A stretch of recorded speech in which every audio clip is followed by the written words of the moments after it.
Magandang araw mga kaibigan. Ngayon po ay alam natin ang kwento ng Our Lady of the Assumption, Paris. Noong 1578, na-discover po ng mga Franciscan missionaries ang mga indigenous na tribo ng ginubatan sa Tandarora at Bubulusan. Noong 1672 naman po, ang ginubatan ay nabanggit sa isang written works bilang bisita or outpost ng Kamalig dahil sa mga missionaries ay nangalap ng mga converts sa Binanuan. At noong 1678 naman po, si Don Francisco Bagamasbad ay nagsumikap na ang ginubatan ay maging independent municipality. At makalipas nga po ang 10 taon o yung taon ng 1688, ang ginubatan ay opisyal pong naging bayan at inihiwalay sa Kamalig matapos na mabuo at ialay ang simbahan sa Our Lady of the Assumption. At ang unang pari ay si Reverend Father Alfonso de Sapra at gayon din si Fray Jose Carrion. At ang naging patrones ay si Our Lady of the Assumption mula 1688 hanggang sa kasalukuyan. At may kapistahan po tuwing Agosto 15 ng bawat taon.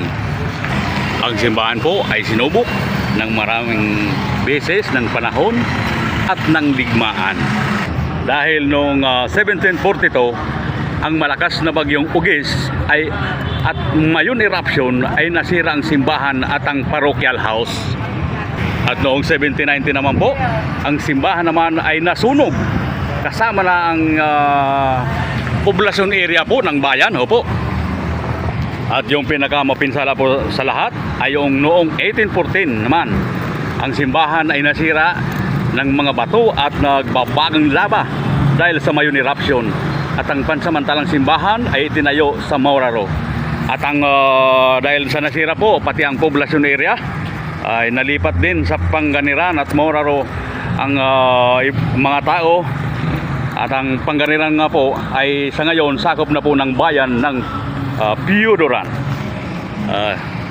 Noong 1863 naman po, ang simbahan sa ilalim ng Advocation of the Assumption ay inilarawan bilang good structure.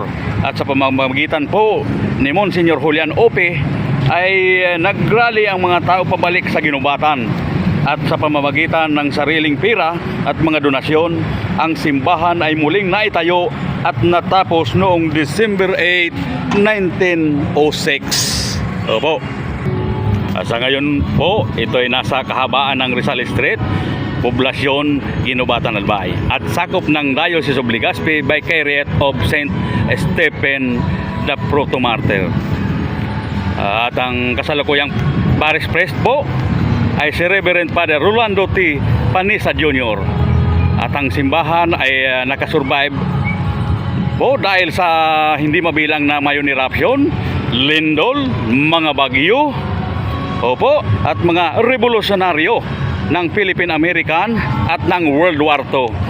Ang mga tao ng Ginubatan ay kilala sa pagtatayo uli ng kanilang simbahan time and again sa kabila ng mga kalamidad.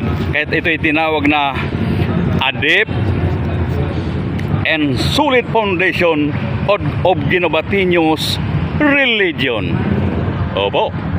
At sa ngayon nga po, Agosto 15 ay sineselebrate po ang kapistahan po ng Our Lady of the Assumption, Paris. At dito po sa may harapan, yung sindihan po ng kandila. Opo. At ito po ang loob ng simbahan. At kasalukuyan po may ginaganap na misa ngayong hapon. Kasi yung misa po para sa kapistahan ay kaninang umaga ng alas 9.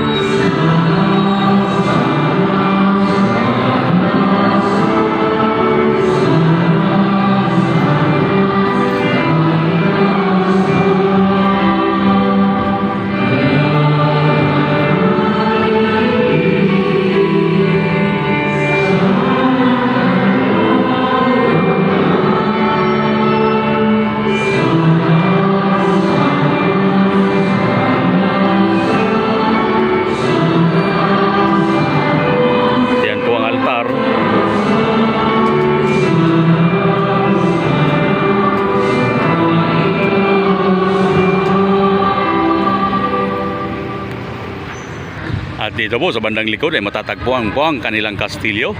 Katapat po ng St. Benedict's Academy. Opo. Bali ito po ang pinakalikod po ng simbahan. Opo. At yan po ay ang opisina pag pinasok po ninyo.